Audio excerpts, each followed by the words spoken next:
ना क्वालिटी मर गई।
kata mas tahu tanang.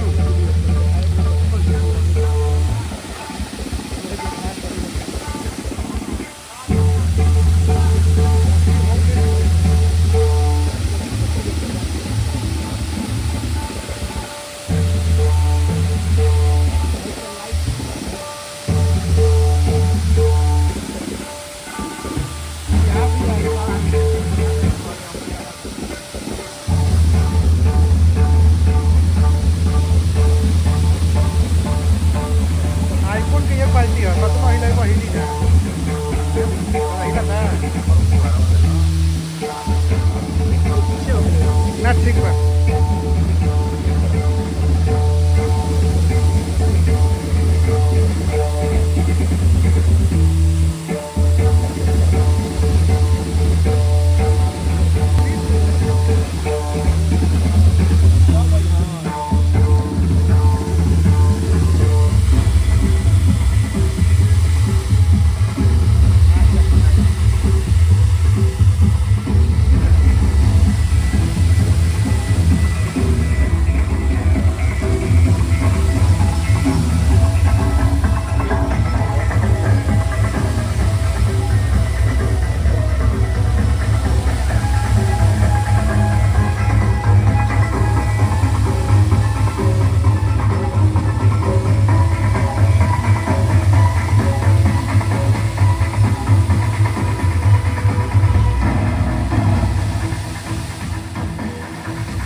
Music के हिसाब से बा।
भुला गेलम।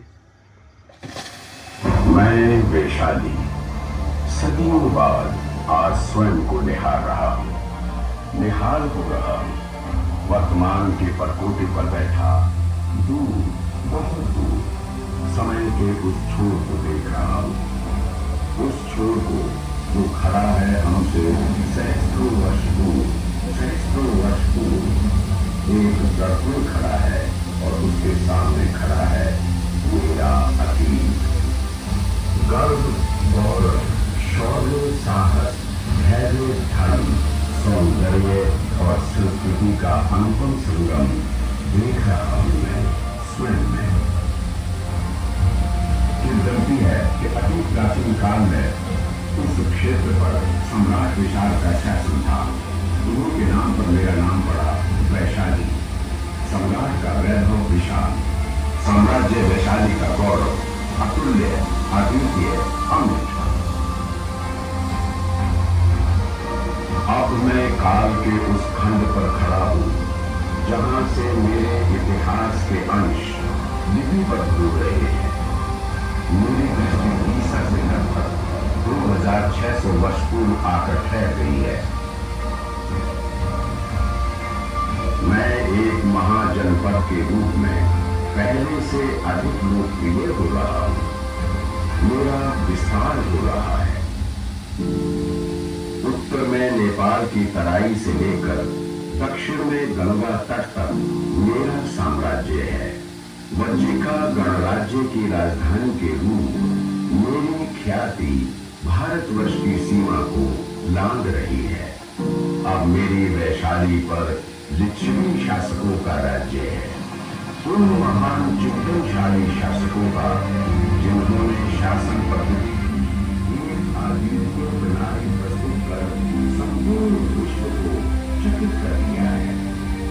राजशाही पद्धति को त्याग कर लिच्छवी वंश के शासकों ने शासन की एक नई पद्धति लोकशाही की अवधारणा विकसित करनी है। एक संसद बैठी है, मुख्य शासक सामने है, उनके सामने मंत्री समूह जनप्रतिनिधि बैठे हैं। मुख्य शासक अपने मंत्री समूह को संबोधित कर रहे हैं। मुख्य शासक: अब से राज्य की नीतियां अकेला कोई राजा तय नहीं करेगा। अब शासन में प्रजा की भागीदारी होगी। आप सब प्रजा के प्रतिनिधि हैं। अब नागरिकों के हितों के लिए आवश्यक नीतियां हम आपसी परामर्श से तय करेंगे। महाराज जी, आज के लिच्छवी में गणतांत्रिक व्यवस्था का प्रारंभ हो रहा है। अब लिच्छवी कोई सामान्य राज्य नहीं, अपितु गणतंत्र है। इतिहास में निसंदेह हमें विश्व का प्रथम गणतंत्र होने का गौरव प्राप्त होगा। महाराज की, महाराज की, महाराज की। निसंदेह मुझे विश्व का प्रथम गणतंत्र होने का गौरव प्राप्त हुआ। वर्तमान के परकोटे पर बैठा मैं जब ये देखता हूँ कि विश्व भर के अधिकांश देशों में शासन की आदर्श प्रणाली के रूप में हमारी इस गणतांत्रिक पद्धति को अपनाना है, तब मेरा मस्तक गर्व से और भी ऊंचा हो जाता है। गौरव के ऐसे क्षणों में एक क्षण 26 जनवरी सन 1950 का वो क्षण मेरी अनमोल ख्याति है, जब मेरा पहला राष्ट्र संपूर्ण भारतवर्ष गणतंत्र घोषित हुआ। अब मैं बात बताता हूँ उस सुंदर सलिल सरोवर की, जिसके तट पर बैठे सुन रहे हैं आप गौरव गाथा वैशाली की। अभिषेक पुष्करणी सरोवर लिच्छवी ने शासन की नई नीति अपनाई है। कुछ कुछ नई रीति चलाई है। महिलाओं का एक समूह सुंदर सुंदर घड़े में अभिषेक पुष्करणी सरोवर से जल भरकर राजभवन की ओर चल रहा है। सिंहासन पर नए प्रधान विराजमान है। आचार्यों का समूह पुष्करणी सरोवर से लाए गए जल से शासनाध्यक्ष का अभिषेक कर रहा है। मंत्रोच्चारण हो रहा है। साथ में मंत्री समूह है। आज लिच्छवी के नए प्रधान का राज्याभिषेक हो रहा है और इस शुभ कार्य के लिए जो पवित्र जल लाया गया है वो पावनी पुष्करणी सरोवर का ही जल है। ये शुभ कार्य लिच्छवी साम्राज्य की परंपरा है। प्रत्येक प्रधान का राज्याभिषेक इसी पवित्र जल से होता रहा है। गंगा सी पवित्र जल निधि से संचित होने का सौभाग्य प्राप्त है पुष्करणी सरोवर को और मुझ वैशाली को सौभाग्य प्राप्त है पुण्यदायी पुष्करणी सरोवर। मुझे तब बहुत पीड़ा हुई थी जब कालांतर में ये सरोवर जलपूर्ण हो गया। सरोवर का अस्तित्व लगभग मिट गया था, परंतु इसे इसके मौलिक स्वरूप में जलमग्न देखकर आज मैं मग्न हो रहा, प्रसन्न हो रहा। संगीत की स्वर लहरियों को सुनकर मग्न हो रही है। व्यक्ति जल करने और चंचल जल तरंगों को छूकर प्रसन्न हो रही है। एक प्रमुख स्थान बना गया लिच्छवी गणराज्य, वो भी तब समीपवर्ती मगध साम्राज्य की ख्याति भारतवर्ष के कोने कोने में प्रसिद्धि प्राप्त कर रही है। निस्संदेह लिच्छवी की गणतांत्रिक शासन व्यवस्था ने इसे शक्तिशाली बनाया है। वैशाली गणराज्य शासित हो रहा है। इसके 7,760 सदस्य थे। प्रत्येक सदस्य ऐसे कुशल और दक्ष प्रशासक जो अकेले ही किसी राज्य की सत्ता संभालने की योग्यता रखते हैं। इस शासन पद्धति में शामिल है एक प्रधान शासनाध्यक्ष, एक उप शासनाध्यक्ष, एक सेनापति और एक कोषाध्यक्ष या कहें भंडागारिक। मेरी दृष्टि जा ठहरी है आज से लगभग 2500 वर्ष पूर्व। काल के इस खंड पर मैं भारत की आध्यात्मिक चेतना के दो नए स्वर सुन रहा हूँ, बौद्ध और जैन मत के उदय के स्वर। मुझ वैशाली का ये अतिरिक्त सौभाग्य कि इसी नगर के क्षत्रिय कुंदग्राम या कहे कुंदलपुर में राजा सिद्धार्थ और रानी कृष्णा के पुत्र के रूप में जन्म लिया है। राजकुमार वर्धमान ने 24वें जैन तीर्थंकर भगवान महावीर के रूप में जग प्रसिद्धि प्राप्त कर मुझ वैशाली को गौरवान्वित कर रहे हैं। भगवान महावीर जैन अनुयायियों का एक बड़ा समूह को नगर वैशाली को भी भगवान महावीर की जन्मस्थली मानता है। उधर दूर लुम्बरू वन के ब्रह्मदेव में राजा शुद्धोधन की पत्नी रानी महामाया की कोख से जन्मे हैं राजकुमार सिद्धार्थ। दयातीर्थ क्षेत्र में यमुना नदी तट पर बुद्धत्व प्राप्त कर राजकुमार सिद्धार्थ महात्मा बुद्ध के नाम से विश्व विख्यात हो रहे हैं। भ्रमण करते हुए वे भी पहुंचेंगे इस वैशाली में, परंतु उससे पहले मैं आपको परिचित करा दूं सौंदर्य और रूप की परम निधि परम सुंदरी आम्रपाली से। आम के बाग में आम के एक पेड़ के नीचे एक नवजात बच्ची पड़ी रो रही है। एक सामंत जिसका नाम महानामन है उधर से गुजर रहा है।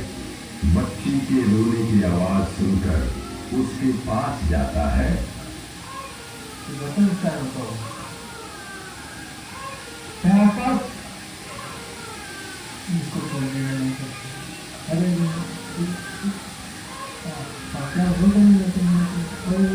अरे कोई आसपास है? हाँ हाँ, अरे बेटा क्या हुआ? हाँ हाँ, यहाँ पर छोड़ना ठीक नहीं जाएगा, काम करता हूँ, उसको अपने साथ लेना। हाँ ठीक है। और उसे उठाकर चल देता है। महानामन की पत्नी बच्ची को पाकर बहुत प्रसन्न हो रही है। देखो प्यारा बच्चा किसका है? पता नहीं है, बच्ची मुझे छोड़ के, बच्ची रोती रही तुम्हें आ गया है। हाँ तो क्या हम उसे रख सकते हैं? सोच तो मैं भी नहीं हूँ, लेकिन मैं धरा राज्य का एक अर्ध सेवक, और राज्य की सेवा करते हुए मैं अपनी पुत्री का पालन पोषण ठीक से नहीं कर पाऊंगा। इसीलिए मैं आज ही राज्य सेवा से अपना त्याग पत्र दे दूंगा, और हम लोग अपने गाँव हमारा लौट जाएंगे और वहीं पर इसका पालन पोषण करेंगे। महानामन की पत्नी इस विचार से मैं सहमत हूँ, परंतु एक उत्सुकता है। कैसी? हम अपनी बच्ची का नाम क्या रखेंगे? महानामन कुछ पल सोचने के उपरांत हाँ, आम दृष्टि से प्राप्त हुई है तो उसका नाम आम्रपाली। किशोरावस्था में ही यौवन को प्राप्त कर आम्रपाली वैशाली नगर लौट आई है। बढ़िया बा। नगर भर में इसके रूप और यौवन की चर्चे है। उस मधुर रूप को देख चकित है समूचा मिथिली गणराज्य, समस्त भारतवर्ष। विश्व में इससे रूपवती और गुणवान कन्या मैंने तो नहीं देखी।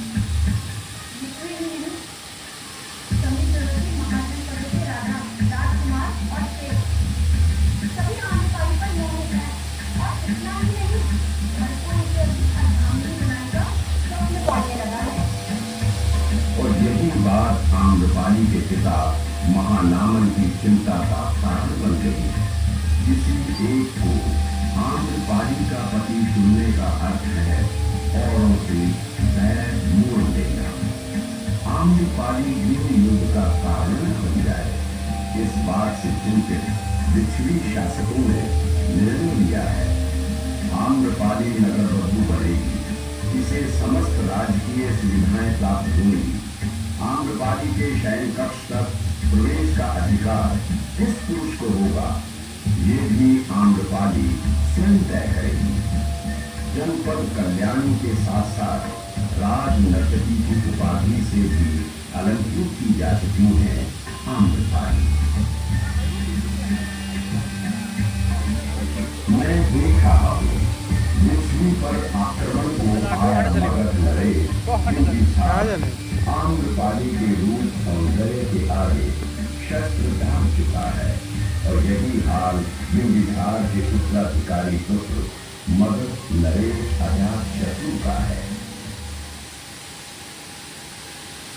समय का रथ आगे बढ़ चुका है। महात्मा बुद्ध भिक्षु दल के साथ गंगा पार कर वैशाली नगर को पधार रहे हैं। महात्मा बुद्ध की दर्शनाभिलाषी आम्रपाली गंगा तक पहुंच चुकी है। महात्मा बुद्ध को अंदेशा है कि आम्रपाली के सौंदर्य पर दृष्टि पड़ते ही उनके शिष्यों का चित्त विचलित हो सकता है। इसलिए महात्मा ने समस्त ऋषियों को निर्देश दे दिया है कि वे आम्रपाली के सामने से गुजरते हुए अपनी आंखें बंद रखें। हे समस्त बुद्धो, सदैव ध्यान रखना, वासना बहुत प्रबल होती है, इतनी प्रबल कि क्षण भर में मनुष्य को उसकी बुद्धा के पक्ष से विचलित कर दे। इसलिए जब भी आप आम्रपाली के निकट से गुजरेंगे उस पर तनिक की दृष्टि न डालेंगे, यही आप सबसे मैं आग्रह करता हूँ।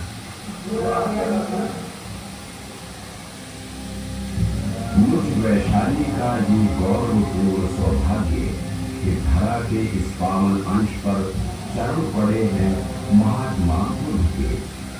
महात्मा बुद्ध का अलौकिक प्रभाव ये कि स्वयं आम्रपाली भोग विलास और भौतिक सुखों को त्याग कर उनकी शरण में आ गई है। इतना ही नहीं, आम्रपाली ने अपनी आम्र वाटिका भी बौद्ध संघ को दान कर दी है। साथ ही एक विहार बनवा दिया है जिसमें भिक्षुगण प्रवास कर सके। महात्मा बुद्ध भिक्षुणी संघ की स्थापना करें, उनमें महिला भिक्षुओं को शामिल करें। ये अनुरोध करने स्वयं महात्मा बुद्ध की मौसी महाप्रजापति गौतमी और पत्नी यशोदा कपिलवस्तु से चलकर वैशाली पहुंची है। बुद्ध ने इस अनुरोध को स्वीकार कर लिया है। प्रथम भिक्षु दल में शामिल होने वालों में आम्रपाली भी है। महात्मा बुद्ध के वैशाली प्रवास को लिच्छवी शासकों ने वैशाली का परम सौभाग्य माना है। लिच्छवी शासकों ने बड़ी श्रद्धा से 7 तलों वाले एक महाबल कुटागारशाला का निर्माण करवा दिया है। ये महात्मा बुद्ध का निवास स्थान है। उसी वैशाली में मैं ये विस्मयकारी दृश्य देख रहा हूं। महात्मा बुद्ध ध्यानमग्न है और वन से बंदर शहद और फल लाकर उन्हें भेंट कर रही है। यहाँ तक कि एक गड्ढा खोदकर जल भी निकाल दिया है जिससे महात्मा बुद्ध अपनी प्यास बुझा सके।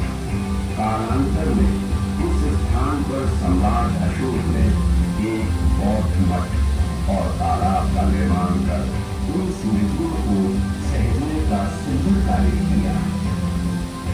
इसके साथ साथ सम्राट अशोक ने प्रसिद्ध सिंह स्तंभ भी स्थापित कराया। इसी वैशाली में उस ऐतिहासिक द्वितीय बौद्ध समिति का आयोजन हुआ जिसमें बौद्ध संघ स्थविर और महासांगिक 2 भागों में बट गया।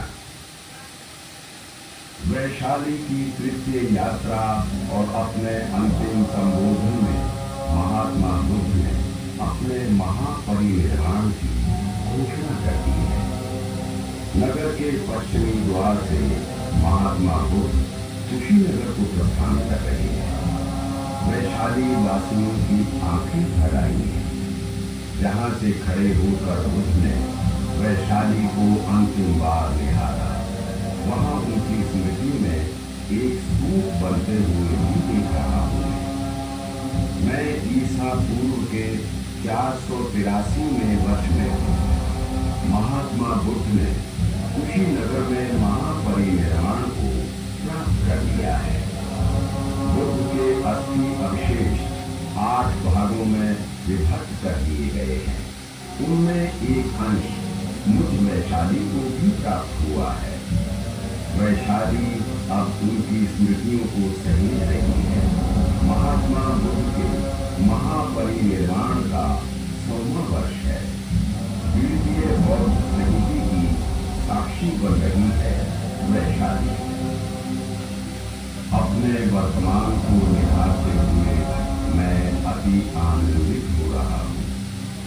2 बौद्ध स्तूप और मगध सम्राट अशोक द्वारा स्थापित ये परस्पर स्तंभ महात्मा बुद्ध की स्मृतियों को आज भी जीवित रखे हैं। स्तंभ के साथ बने स्तूप में सहेज कर रखे गए हैं बुद्ध के अनन्य शिष्य आनंद के आधे अस्थि अवशेष। यहीं पर वो विशाल मठ है जहाँ महात्मा बुद्ध उपदेश दिया करते थे। काल के सहस्त्रों गौरवपूर्ण वर्षों की नींव पर खड़ा मैं वैशाली आज भी गर्व से कहता हूँ, हाँ मैं वही वैशाली हूँ जिसके दर्शन करने दूर चीन से चलकर महान चीनी यात्री हायान और फिर वेन सुआन आए। क्या है और कैसी है वैशाली, दुनिया को सब बात बताई। हाँ मैं वही वैशाली हूँ जहाँ से प्राप्त सैकड़ों परस्पर अभिलेख इस बात की गवाही देते हैं कि बौद्ध काल के बाद भी मैं कई शताब्दियों तक भिन्न भिन्न कारणों से राजनीतिक गतिविधियों का बड़ा केंद्र रही। हाँ मैं वही वैशाली हूँ जिसके दर्शन का आह्वान करते हुए राष्ट्र कवि रामधारी सिंह दिनकर ने कहा था, वैशाली जन का प्रतिपालक, विश्व का आदि विधाता, जिसे ढूंढता विश्व आज उस प्रजातंत्र की माता। रुको, एक क्षण पति इस मिट्टी पे शीश नवाओ, राज सिद्धियों की समाधि पर फूल चढ़ा देगा।